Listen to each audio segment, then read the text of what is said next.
Some things you need to know right off the bat. Alright, so these are things we have to get out of the way before we can learn other things. First off, let's take the very basic example here that loads up by default and learn a little bit about the navigation within the menus. The very first thing I always tell students is to turn off real time. So real time is amazing, the clouds move, ooh, but if you turn that off, it's a lot better to develop with that off. Then these first 6 buttons are very important to know right off the bat. So these will toggle your wireframes, your unlit, lit, and detailed lighting.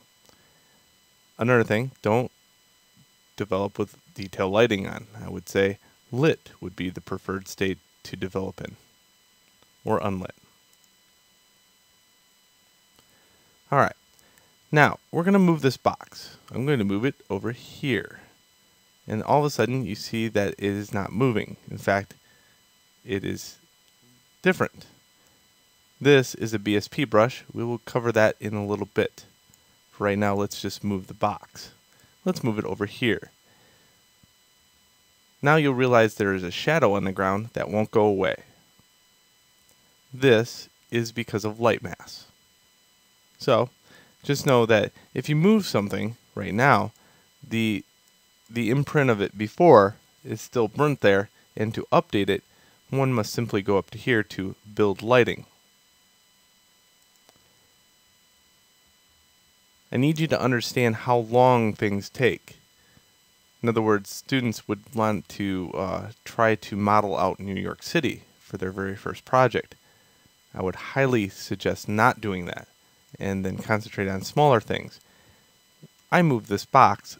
I have an i7 with 12 gigs RAM. I'm going to leave this as default preview and hit OK.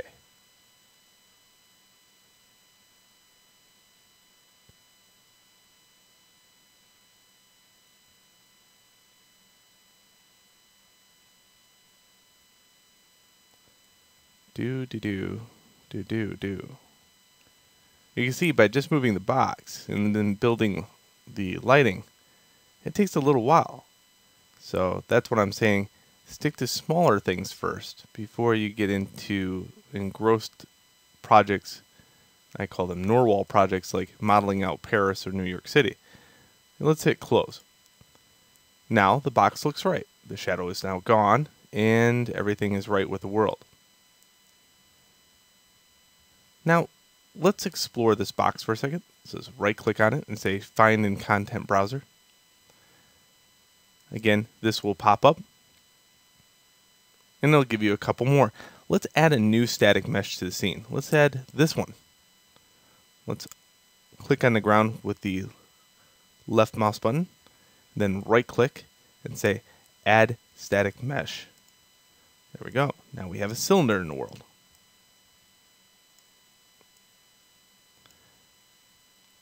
Again, it looks pretty interesting, but it looks like it needs something. It looks like it needs a material of some nature, so it doesn't look like this. What material is this one using? Well, let's go over here to right click and say Find in Content Browser again. In this case, it's not giving me the actual material, right? It's just saying, hey, here's the actual object, but not the material itself. If you double click on it and go to Static Mesh Actor, drop this down, you'll see that you can find a lot of information about this one object. It's a very big place, trust me. Let's go to Static Mesh Component. Drag this out a little bit.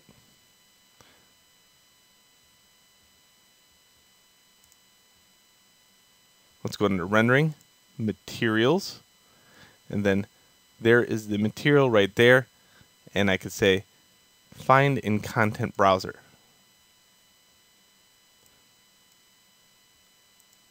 So let's go to the Content Browser, which is now located here, and there it is. It's called Phong Opaque Master. Okay, if I click on this material, how do I add it to the other object? Well, you just click on it, double click, and then it'll launch this where the other object is. And then I can page to the very same place.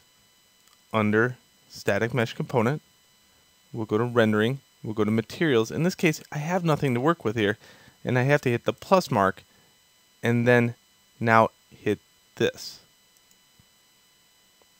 Use Selected Object in Content Browser. So in other words, this is highlighted over here. There we go, it will add it to here. Know that materials can be added to objects, but not textures. Textures have to be added to materials. So I could use this material right here if I wanted to, because it's a material. I could add that to that cylinder. But I could not add a texture to it, because textures need to be held together by materials. These are just 101 things you have to learn about. We'll explore them much further. But for right now, as a new student, I would say this is important stuff to know and explore to keep yourself motivated. Okay, so now I have two shapes in the scene. I can hit the Build Lighting and hit OK. Another thing that pops up that's very interesting is lightmass. What is that?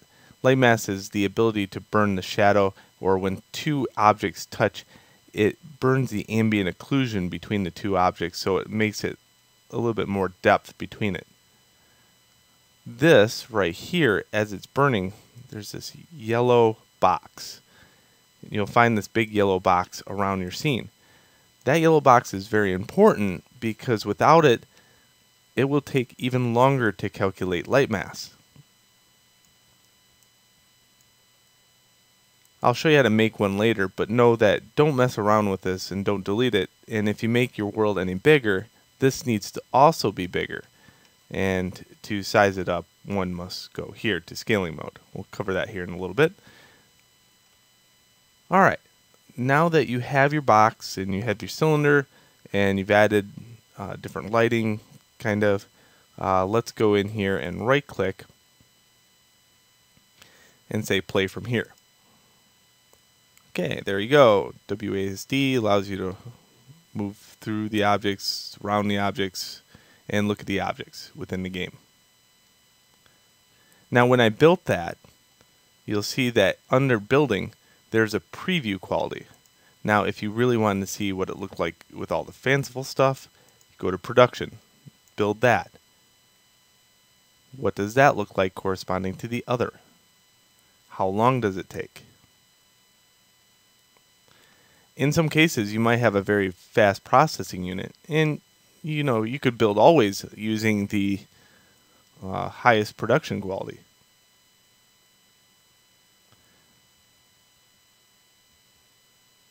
So for each change in the scene, you have to rebuild lighting. For each change, you have to kind of rebuild things. Then you can play the level and look around. Without doing that, the level will be completely black and you won't be able to see anything around you. Alright, so now with production on, I can now right click and say play from here.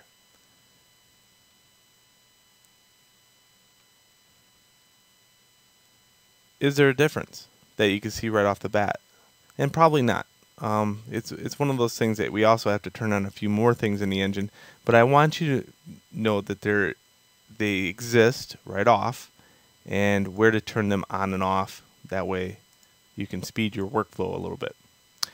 So that's it for the 101 things that you need to know right off the bat before we can go on, and let's go on to the next video.